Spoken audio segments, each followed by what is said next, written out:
Hey guys, Kirky, I'm back with another video, and today we'll be talking about the first episode of Raw on Netflix and everything that went down. Now, the match card was packed. Everything was high-profile matches. Like, it was a first night of Mania. Like, it gave Mania. I ain't going front. I will say the only thing about it is the fact that it lacked women matches. But all around, it was a pretty good night.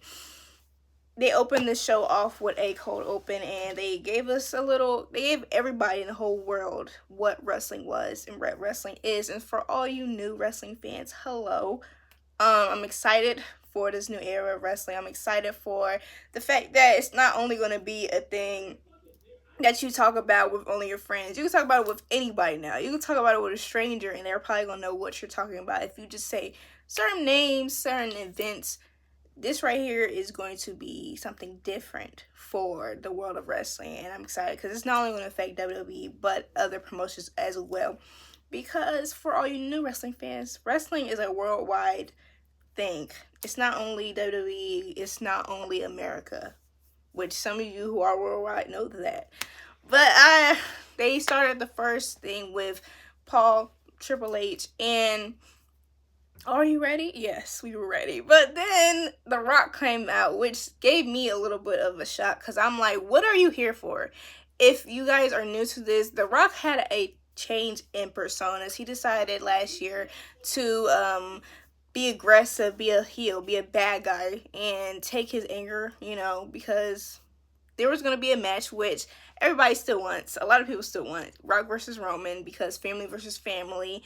And that was taken away from us. So The Rock, he was very aggressive against Cody Rhodes and Seth Rollins, and it ended up with a WrestleMania match. So I was expecting a final boss Rock. I ain't gonna lie. I expect the final boss, but it was more of a Dwayne Johnson type of moment. He reminisced. He thought about like what wrestling has been for him and the family, and gave his props not only to him, his family, his father, but to Cody Rhodes, a man that he beat, bloodied down, everything, and our champion. He also gave his props to Roman Reigns because, if we're being honest, this version of WWE would not be here without him. This Netflix deal may not have been here without him. So I give him credits for that. And he had no interference with the match between Roman and Solo Sikoa, which was Tribal Combat, the battle for the head of the table, the position of hierarchy in the bloodline. That match was a match that I was looking forward to. I really wanted to see Roman hit like something close to what he has been doing. I'm going to say this whole match, very theatrical, but it was still fire to me. I really enjoyed it because it had me on the edge of my seat. I was very emotional when it came to it because my heart was beating out of my chest because for all you new fans, I've been waiting for a long time to see Roman Reigns get that Ula follow back because he lost it and he didn't even lose it. It was taken from him because Solo decided he wanted that power. If y'all knew, go look up the Bloodline story because that was fire and it was under Roman Reigns.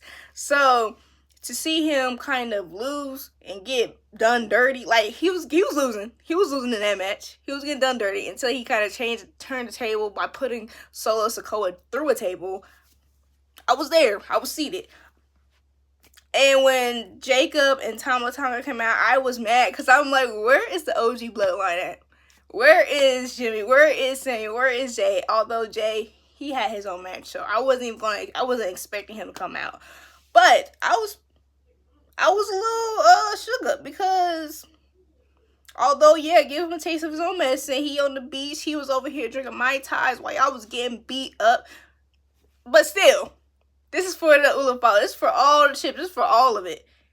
So I'm glad they came out. And that helped equalize the situation. And what really got me is when I saw KO, Kevin Owens, the man who really doesn't like the Bloodline because of the fact he got beat up by the Bloodline for 4 years straight, came out in Bloodline business. it was none of KO's concern who was going to win that Ulafala back, because if we going to be honest, Solo didn't like Kevin Owens. Solo made sure he didn't like Kevin Owens and showed it to him. So why exactly was Kevin Owens helping Solo? All I have to say is, for all you new people, wrestling is full of hypocrites, and Kevin Owens is one of them. I'm on Kevin Owens' side when it comes to Cody Rhodes, but for this, he needed to stay and mind his own business. He should have minded his own business, because Cody had that Cody cutter, cut it out. Although I didn't like the fact that they was getting involved in the tribal combat, because he wanted the bloodlines to be separate. He wanted it just to be him and Solo. Just give him that type of honor, even though he didn't deserve it in this situation. It is what it is. But Roman did what Roman Reigns does, and he got that dub. He got that dub off Solo, and this was a moment where I was very shook, because I thought, Rock comes down, and I am very toxic. He grabs Ulafala, and I thought he was going to put it on his own head, because I want this Rock versus Roman match. The history, look it up. It's so much history there, and it's just been it's just been in our grasps for so long, so I wanted it. But he does an honorable thing and crowns Ulafala on Roman, because not only is he showing honor to tribal combat, but also honoring him by being family. And this probably meant something that was deeper than wrestling, because of his father and his uncle, passing, and also the fact that they were the ones who crowned Roman in the beginning of this whole bloodline story. So for it to just come back like this, and for them to showcase the whole world their culture, their family, I'm sure it was a lot. So The Rock was the only one who could have done that. Being considered the high chief of their family, he was the only one.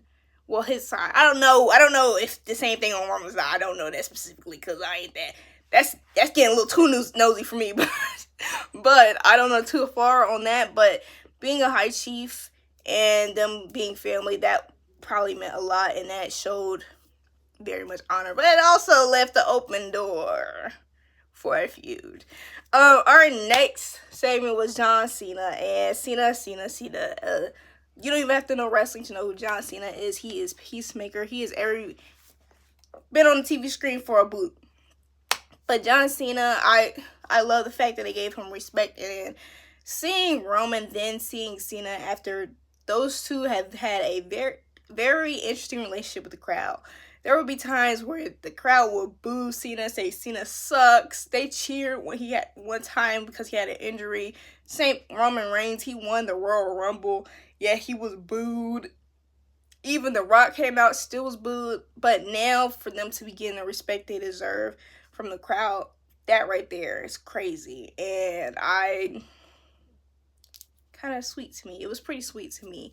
It showed you the crowds can change, but also they can give you your respect. And that right there, he deserved it, because it is his last time. And I hope to see him, because John Cena is a guy that I like. John Cena, but I have not always been a fan of, what he be doing in the ring, just because I like the heels. He lists many competitors to face, and hopefully he does get to face a few of them. Not Logan Paul, because I don't like Logan Paul. But I want to see a Cena with their match. Although he is in his 40s, I think he can still go and do something in the ring. Although it's going to be different, that doesn't mean it's going to be bad. I need him to get that 17th belt. I need him to get more than the 17th World Championship. Like, give John Cena all the belts for all I care. You know what I'm saying? Have him win against Cody. Since he doesn't think he can do it, have him win against Cody. That's what I'm feeling. Logan Paul, they had a moment with him. He finna be a full-time. Whoop! Don't really care. Let me stop. But our next match was between Rhea Ripley and Liv Morgan. Liv Morgan, our previous champion for such a long time, for a majority of 2024. She did her thing as champion, but it was time for it to go. That whole feud, time for it to leave. We finally were free of that, but that match was a very good match. Too short, in my opinion. The women got the short end of the stick, but It was a good one. I think that next time, if they see a history of cheating when it comes to these matches, kick the flunkies out from ringside. Dom and Raquel could have got kicked out from ringside. They could have. Because they know they're cheaters. Like, they know they were cheaters. And they just knew it. But I agree. I feel as though there was some mutual respect going on in that ring when both Liv and Rhea kicked out of their own, you know, their finishers. I love that. That was a very nice spin. And the multiple ripties to get the pin on her not only showed that Liv was a competitor, but she was a very great competitor. She was somebody that Rhea may have taken lightly, but at the end of the match, she gave it her all. I give Liv all her props because she was a decent... great. That reign wasn't that good. It wasn't that good. She was an okay champion. I didn't really like it, but glad she won because now we are able to see a different side of this division, considering the fact that we are going to have a mid-card women's champion, and also that we're on Netflix. I know that they're going to try to have more women matches going on, especially because the women got the short end of the stick this time. So, here's to hoping. Here's to hoping, and here's to a new year, new champion.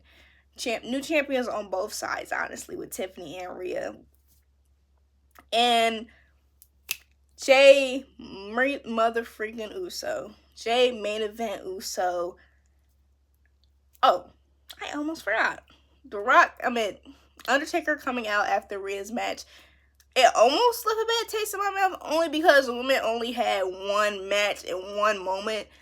But the Undertaker gave Rhea her props. And for a male legend, to give another superstar, but a women's superstar their props, that's something that is pretty fire. It's pretty fire, and I don't think we've seen too much of that. Jey Uso had a freaking interest with Travis Scott, which this makes it his third rapper to have an interest with. Like, I know he was ecstatic to hear that he was going to have that chance. Full circle moment, because there are a lot of people that were editing Fiend to Yeet the Yeets, and I can't believe Yeet is over. I still can't believe the word Yeet is over in 2025, but it is what it is right here. Jey Uso first is Drew McIntyre, the man that is another hypocrite, but a victim of the bloodline, the victim of Roman Reigns being Roman Reigns, which I'm going to be doing a rewatch on that just because those men are mad. But Drew McIntyre, he's been mad for a very long time. And he also, I think that what really helped Jay get the win against Drew McIntyre was the fact that he caught Drew McIntyre off guard. That right there went a long way, because Drew McIntyre continuously caught Drew McIntyre off guard. A moment where Drew McIntyre could have capitalized, he did not, because he is too emotional. He's too emotional, and in recent previous feuds that he has had, the only reason why he is not where he probably wants to be is because he is too emotional. At WrestleMania, he had a moment. He had the World Heavyweight Championship, but because he wanted to put it into CM Punk's face and be emotional about it, he lost it to Damian Priest. Then he lost his feud with CM Punk because he was emotional. Too emotional about it. Sometimes your emotionals can help you a little tiny bit, but not all the way. They can't help you get the dub all the time, and that's what happened. He could have laid Jay out and had that one pin, but he wanted to showboat. That ring IQ ain't the same as it used to be, I guess. And Jey Uso capitalized and had to roll up and won. He did a lot of what people expected him not to do. A lot of people were not expecting Jey Uso to win, but he did, showing the whole world who main event Jey Uso is. And for somebody who was seeing him when he was rocking the face paint, he has came a very long way. And I want some Jay moments, I ain't gonna lie. Although, maybe we left that in 2024. I want some Jay moments. And if you don't know what Jay is, please look it up. Two good moments of the night was, first, y'all know, if y'all don't know, my previous videos of wrestlers that are on my list. Hulk Hogan is on my list. And thank you to the LA crowd for booing him, because I wanted to boo him. When I saw him on a card, I was like, It's 2025. Are we still doing this? That's how I felt. And I thought that, like, because sometimes you can lose your hope in humanity. You lose your hope a little bit. And for a second, I did when I saw him on that card. But then you guys in LA, WWE Universe, I mess with y'all. I mess with y'all because y'all know y'all did what I want to do. Y'all booed the mess out of him. Y'all booed the mess out of him. Like, I feel as though when he went that back, he was shocked. Y'all had him speechless. I ain't gonna lie. He thought he was gonna get himself a good old pop. Because the Undertaker, he went out there. He got him a pop. He thought he was gonna have that same pop. But no, y'all stood on business, and I appreciate that. I appreciate that out, y'all. Y'all stood on business. Hey, I know y'all probably couldn't get him through, but hey, if I was there, tomatoes, tomatoes, tomatoes. I respect y'all so much today. Y'all cheered for Roman. Y'all wasn't on no weird stuff. And y'all popped the most when The Rock brought up Roman's name. I got y'all. Popped when y'all seen Naomi and Bianca. Popped when y'all saw Nikki Bella, because one of the legends. So, thank y'all for booing him. I appreciate it. From my home to yours. Thank you. Our main event, which the last match of the night, was the CM Punk versus Seth Rollins, a 10 years match in the making, because this was a mentor versus student match. Will the student surpass the master? And we saw that the student did not surpass the master. The master is 46, and that is just a number. That's for you, Roman Reigns, to keep in mind. Just put that out there. CM Punk and Seth Rollins in that match was crazy. I ain't gonna front. I will say that opening the show was such a fire match between Roman Reigns and Solo Sikoa. All props to Solo Sikoa. They're right there, and then the John Cena, the Rhea Ripley, all those other moments, the pops, the boos, that right there, I think that really overloaded me, especially because it is a Monday. I was very overloaded. So when it came to the Seth and the CM Punk match, I was a little tired, not even on front. But there's nothing they could have did about that. So just rewatch the freaking thing again. But that match really went crazy, especially when they would swap moves. And I thought to myself, Seth Rollins is gonna take this on a take it by giving Punk a GTS, and he didn't. I ain't gonna lie, I was surprised. The way they kind of opened with their finishers, crazy, the stomp and the GTS, like, I thought they had me. They took it outside the ring. They made the ref understand that, hey, I don't give a dang what y'all talking about. When you're not counting me out, no disqualification, even though it was a regular match, and Punk should have been disqualified, but it is what it is. They was doing whatever they wanted to do. That was a match. And it wasn't worth the arguing about, but it was still a good match. And I really think, although I would have thought this match would lead to like trio, like get 3 matches out of this, or like just be a series of a match, when it came to that end, the end of the match did leave me thinking that the chapter was over. That right there was very surprising, because when it comes to two superstars like Seth Rollins and CM Punk, and the raw emotion that is associated with this feud these two have, I did not expect it to be so definitive. I didn't expect it to be so definitive. I didn't expect the look on Seth Rollins' face. I thought that he was not going to take that loss, but he did. And he took it to where I have no idea what his next step will be. So it's going to be very interesting in the weeks to come. Very interesting, considering that CM Punk has declared for the Royal Rumble. He stated, I'm coming for everything. He called out Gunther. He called out Cody Rhodes. So I'm excited to see if he's going to win any of those lottery tickets and who he's going to pick. And he still has that favor with Paul Heyman, so I'm very excited by that. But it just means the student did not surpass the master, and Seth has to find a way to overcome this loss. Seth has to find a way to... He's got to find his footing. Because I think they lost man a lot because he's the one who's been there for WWE and Punk was not. But we also got a post conference with Roman Reigns, and we also got a little, 2K25 type of, moment, because I'm thinking Roman's going to be on the cover, which I am so excited for that. I'm for like the longest, after that 2024 cover, I thought Roman Reigns or the Bloodline needs to be on that cover. So hopefully Roman is on that cover, and if not, the Bloodline is. But you guys let me know how you feel about Raw, what's your favorite match of the night was. Tell me if you are a new fan and how you feel about wrestling, because honestly, wrestling is exciting. Wrestling is the closest you can get to some real life superhero actions, and it only goes up from here. SmackDown is fire. SmackDown has been considered one of the better show for a little bit before everything, so let me know. But thank you for watching. Please like, comment, share, and subscribe. Bye.